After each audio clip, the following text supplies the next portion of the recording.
the phrase emotional intelligence. And maybe even some of you know that it has something to do with managing and recognizing your emotions.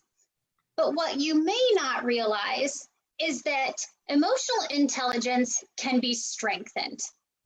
And today we're going to dive into how to do that by leaning into your talents. For those of you who don't know, my name is Mandy Snell, and I am the engagement champion for CoreClarity. And today with me, I have one of CoreClarity's facilitators, Bill Henrichs. Bill serves in the faith-based sector and is a certified EQI coach, and he uses both the EQI assessment and the Clifton Strengths Assessment within the CoreClarity framework in his coaching role. So, Bill, welcome. Thank you. Good to be here.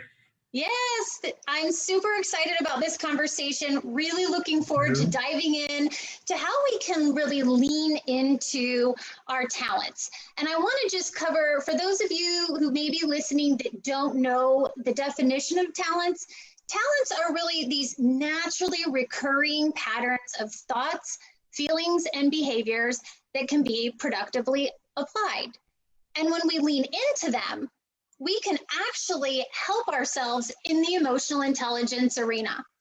Absolutely. So, Bill, get us started by just giving us an overview of what emotional intelligence is. Yeah, absolutely. So emotional intelligence, like a simple way that I like to define it, or we define it, is that it's a set of emotional and social skills that collectively establish how we, number one, perceive and express ourselves; two, develop and maintain social relationships; three, cope with challenges; and four, use emotional information in an effective and meaningful way. It's like a very concrete definition there. Awesome, awesome. And can you talk to us a little bit about why it's so important to be aware of our emotional intelligence, especially in this day and age? We've got a lot going on, a lot of stressors out there. Why is it so important for us to be talking about this? Yeah, that's a really great question. And I would say part of the reason why it's so important and with emotional intelligence is the fact that often we are not totally aware of how much the circumstances that are surrounding us are swirling around us, especially in 2020. Seems like something gets added, every day or week to that. How that stuff is really playing into how we show up and experience each and every day. Just like there's a saying, you can't manage what you don't know. And so part of emotional intelligence is really learning and growing to be able to name some of the stuff that's going on. And then again, once you can identify it and name it, then you're able to I'll say take control back of what's going on around you. And for me, I would say it helps me not feel like I'm a victim of circumstance. I can make choices, and I feel freedom, and I feel empowered. Awesome. Excellent. So let's dive into kind of how do we measure emotional intelligence? In other words, I had mentioned earlier that you are a certified EQI coach, and you use this EQI assessment. Yes. So talk a little bit about that assessment. What does it measure? What do those results look like? Give us a little overview there. Sure, absolutely. So the EQI assessment is it's an assessment that that people take, obviously. And in that, it asks a variety of questions. It's similar to a lot of other assessments, and some of the questions, they're pretty similar, and they're just kind of little variants of each other. But one of the cool things about that, in EQI in general, or emotional intelligence in general, is that it takes a snapshot of where you are today. So unlike some other assessments, or the Clifton Strengths, for example, that is more static. says this is kind of who you are.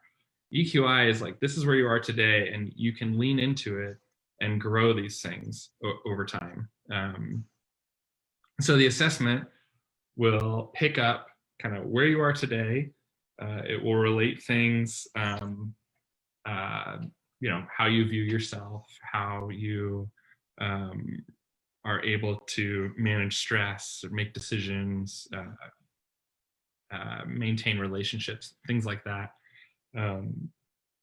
And also what it does, which is some of the things I love, is like, there are certain things, even when you're taking it, that if you answer things that there's too many inconsistencies in your answer, like the coach, like myself, will get a notification before I run the report to say like, hey, there's some flags here that you might want to push into, because for some reason, you know, maybe someone has an overly low view of themselves, or they're answering questions that are similar, but they're really, really opposite. And so I love how it kind of gets into the nuances. So they say like, you really can't fool this test. Okay. Because you're able to open those conversations up with the other person to understand why that might have shown up the way it's shown up, and work through that. Okay. Yeah. And so it's similar to how, you know, we will talk about like strengths and talents. You know, it paints a framework. I don't know the full story, but it does paint a framework of kind of what might be going on. Sure. Yeah. And then your job as a coach is to dig in and find out the details, right? You got it. Yeah, exactly. Awesome. Okay. So I know we have a graphic here to show that kind of breaks up those the components of it. So let me go ahead and share my screen really quick so we can have everybody looking at this while you're explaining it. Beautiful. That'd be awesome. Okay. Yeah. So if you are looking at the screen right here, so EQI is broken up into 5 composite scores, and under each of the composites, there's 3 subscales.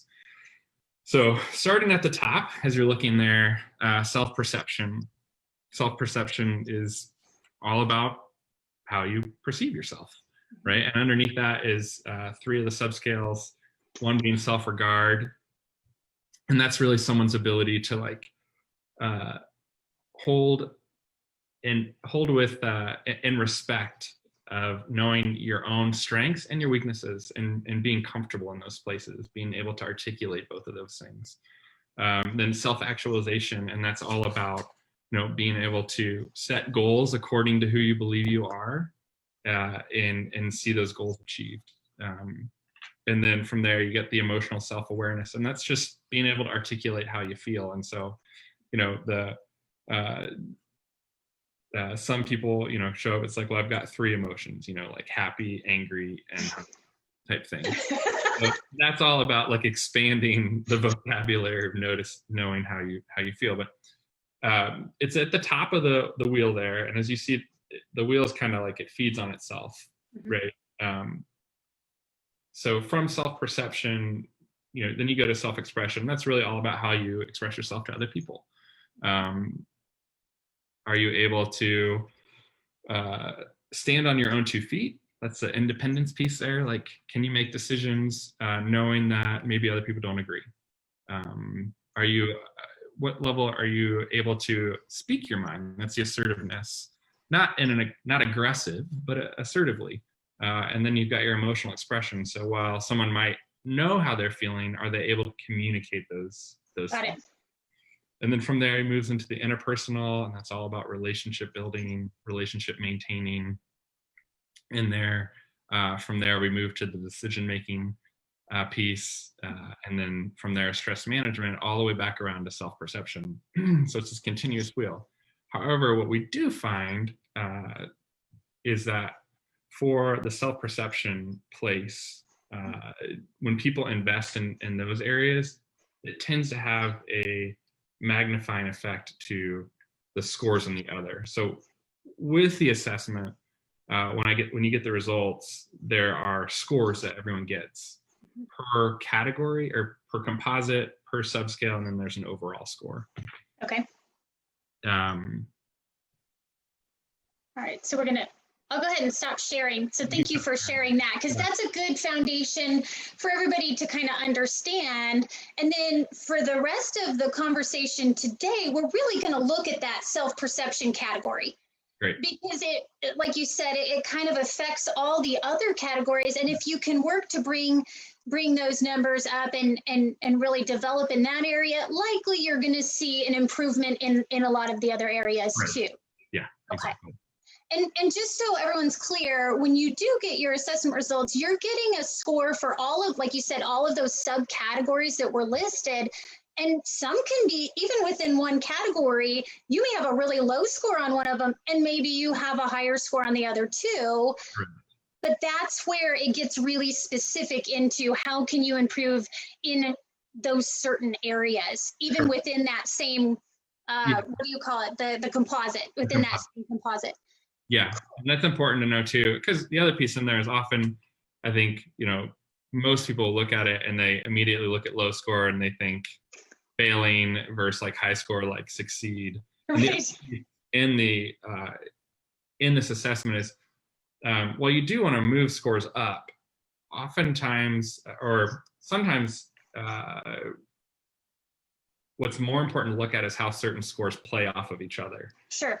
And so, like, for instance, like if you have a really high assertive score and a really low empathy score, well, you're probably going to be a little bit of a jerk when you show up, like, or vice versa. If you have a really high empathy score but really low assertive, you may not ever speak your mind and kind of get pushed over a lot.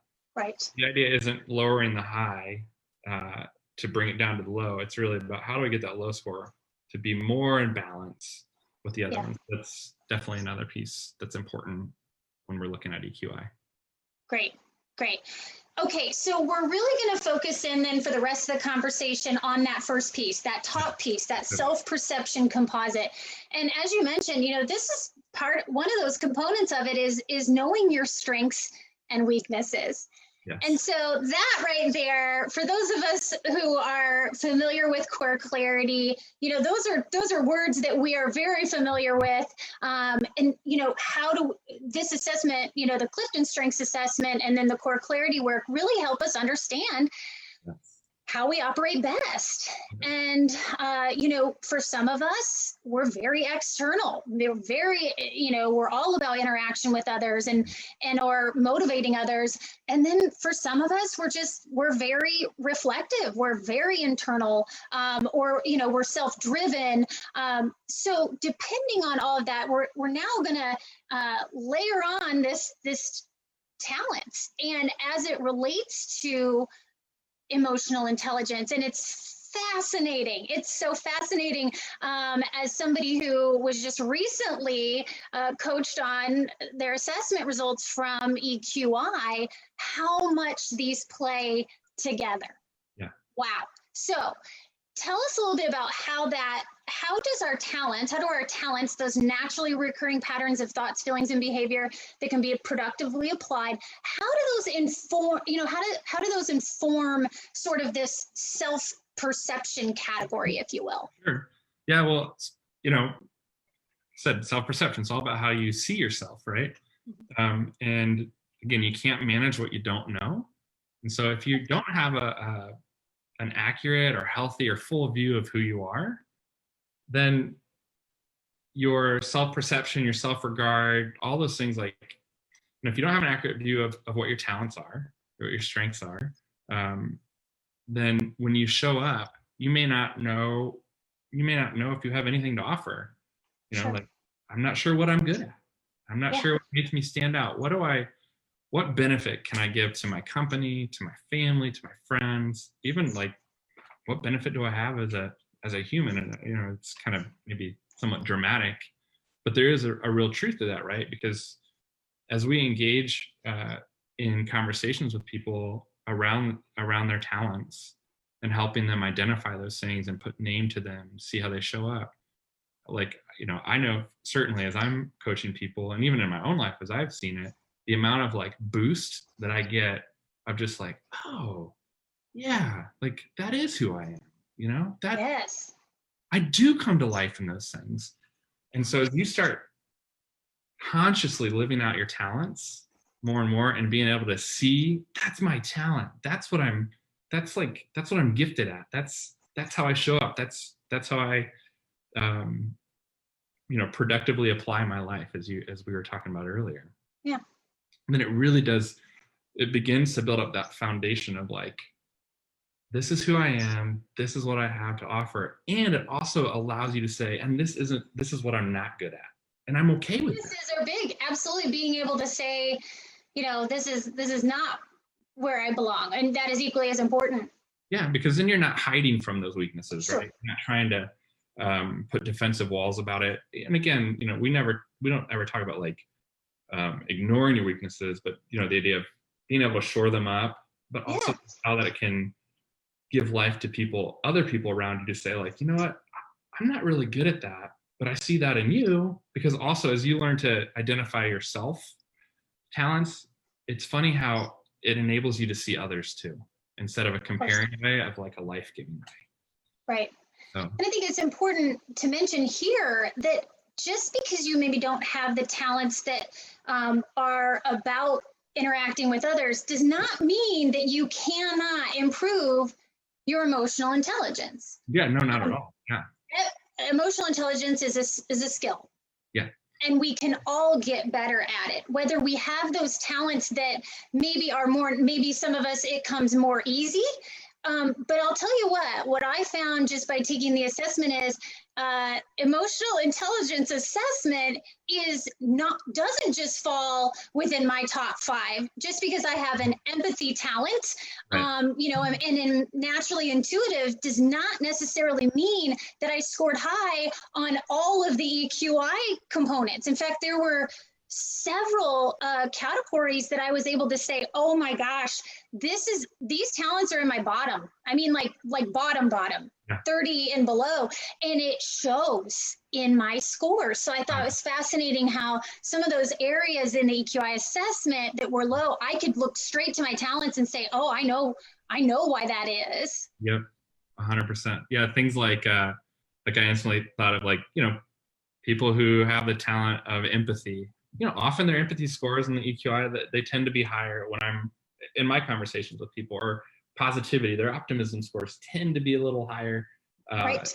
in normal, maybe vice versa. Some deliberative score, people who have deliberative in their top 5, their optimism scores tend to be a little lower. Everyone's right. different, of course, but those are the tendencies. But yeah, even like self-assurance. When I talk to people and I'm combining these and I see someone who's got a self-assurance in their top 5, mm-hmm. you usually see that self-regard score is kind of up there a little higher. Sure. Most certainly, and their assertiveness score as well. So it definitely 100% plays in. And I love how that connection that you're making there too, like being able to name that helps when people are thinking about how do I want to go about developing my talents, and realizing like that it gives some real concrete steps. Yes. Knowing how to go to the next level. So let's go there a little bit, because I really want you to dig in here with this. We all have those naturally, our natural tendencies, and how and what we work with the CoreClarity work with your talents and all of that is to lean in. That's the whole point, is to lean into what you're already good at and keep developing those talents into strengths. And so it would then make sense that how we go about improving upon our emotional intelligence can be done through our top 5 talents. Yep. So we don't have to just become, for instance, for me, the assertive score was much lower. Well, I don't have to become assertive by adopting another talent. I need to use the top 5 talents that I have to work that area to, develop that area. So talk to us about that. Yeah. The idea of like, it's not becoming someone you're not, or looking and saying like, oh, that person over there, like, yeah, they've got self-assurance. I don't. They're really assertive. I need to be like them. It's like, no, that would be the wrong application, like you're saying there.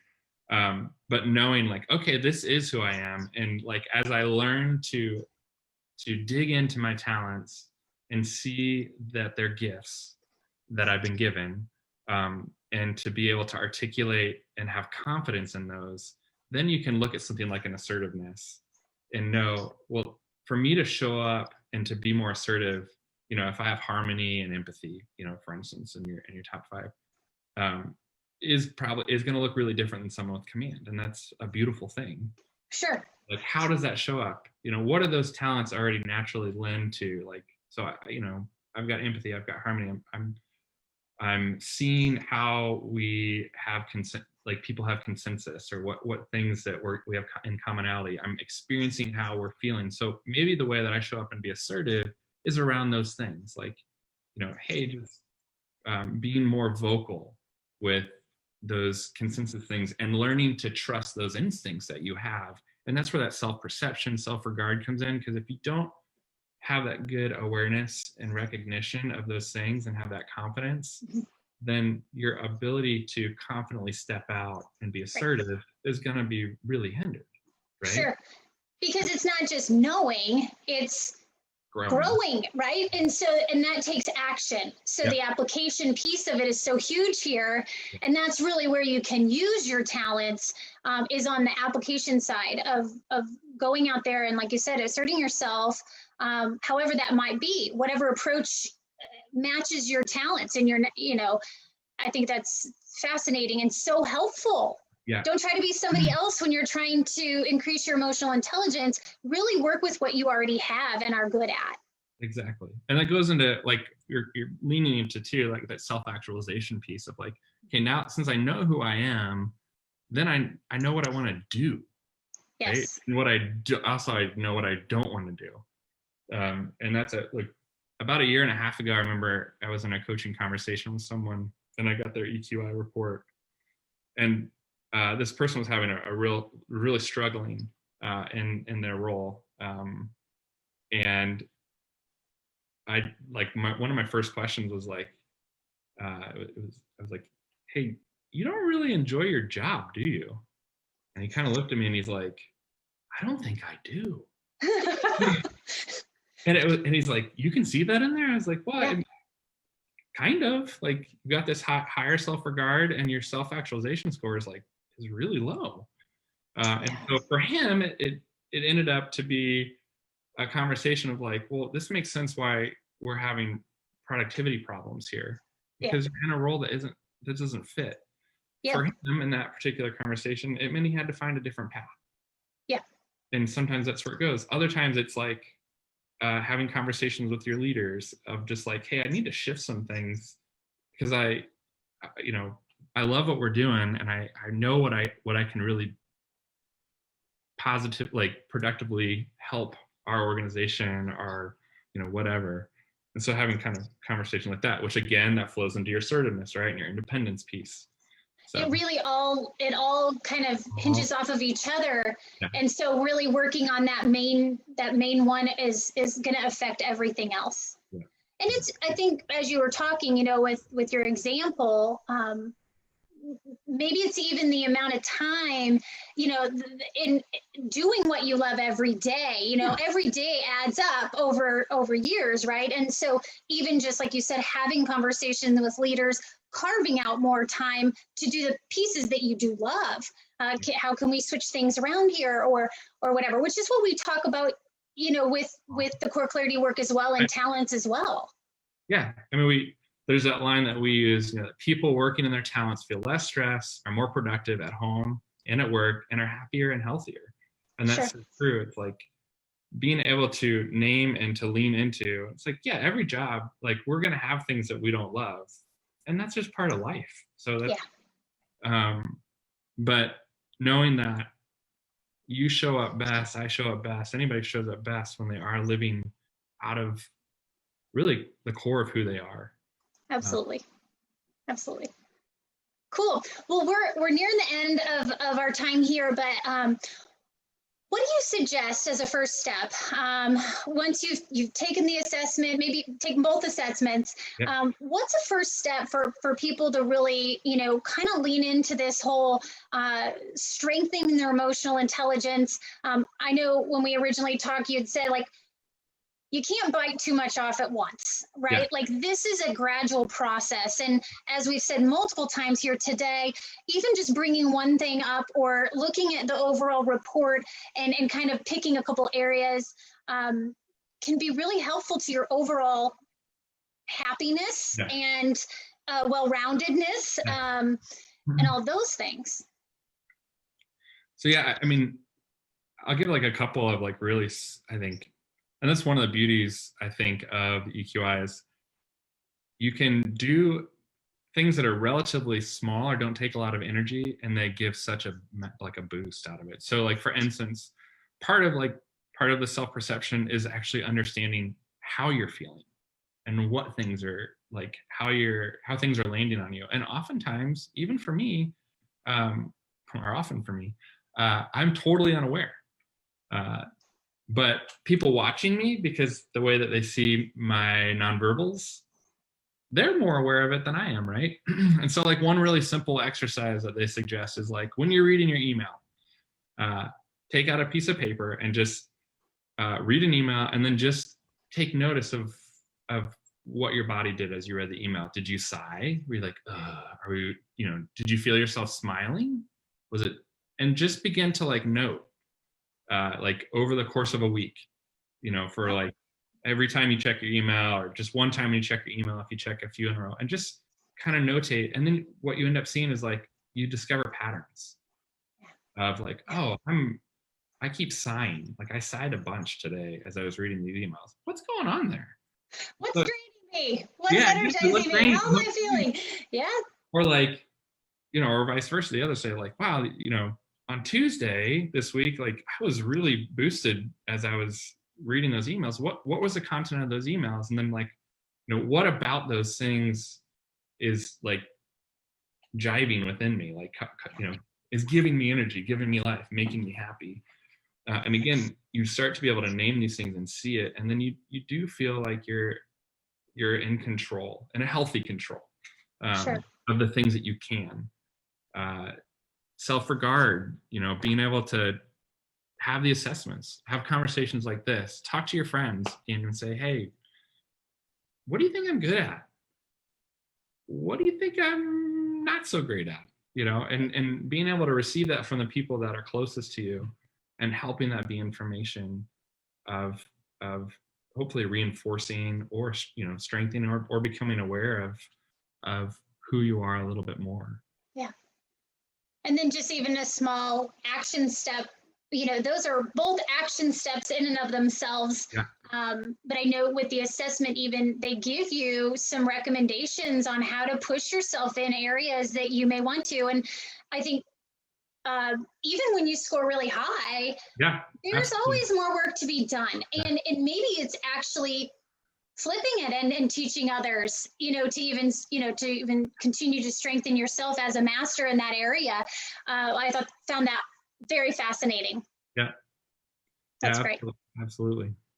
Cool. All right. Well, I think our time is up. I just wanted to say a huge thank you for coming, being here, sharing your wisdom with us today.